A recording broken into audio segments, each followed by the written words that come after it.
কৃষ্ণ, জয় শিল ভগবান। তো শুধু ভক্তবৃন্দ, আন্তর্জাতিক কৃষ্ণ ভাবনামৃত সংঘের পক্ষ থেকে আপনাদের শ্রীচরণে জানাই অনন্ত কোটি দণ্ডবাদ প্রণাম। তো এবার আমি আপনাদের কাছে এখন যে একাদশী ব্রত পালন করা কেন উচিত, তো এই সম্বন্ধে পাঠ করার চেষ্টা করছি।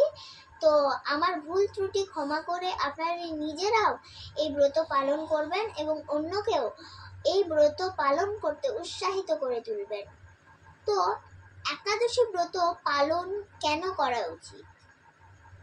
তো পদ্মপুরাণে উত্তরখণ্ডে শিব পার্বতীর সংবাদে লিখিত আছে যে, হে বরবর্ণিনী, নিখিল বর্ণ, নিখিল আশ্রম ও স্ত্রী জাতির পক্ষে একাদশীতে উপবাসী থাকা কর্তব্য, এতে সন্দেহ নাই।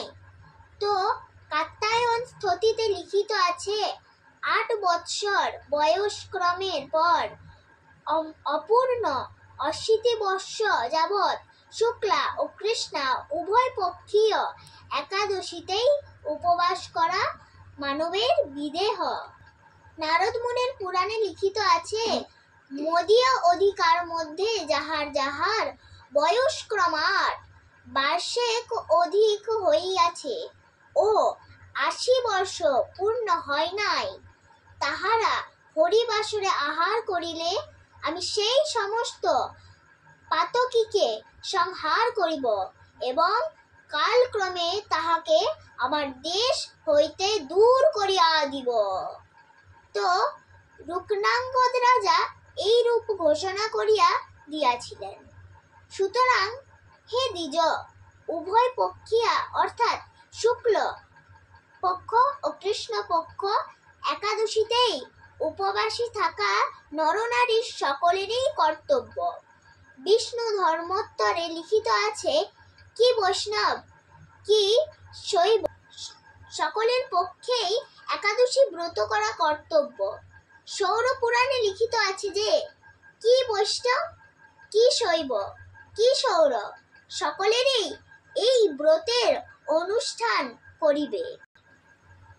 তো স্কন্দ পুরাণে শ্রী শিবের উক্তি আছে যে, হরিবাসরে আহার করিলে তাহাকে শৈব বা সৌর অথবা অশ্রমী কিংবা তীর্থসেবী বলিয়া পরিগণিত করা যায় না।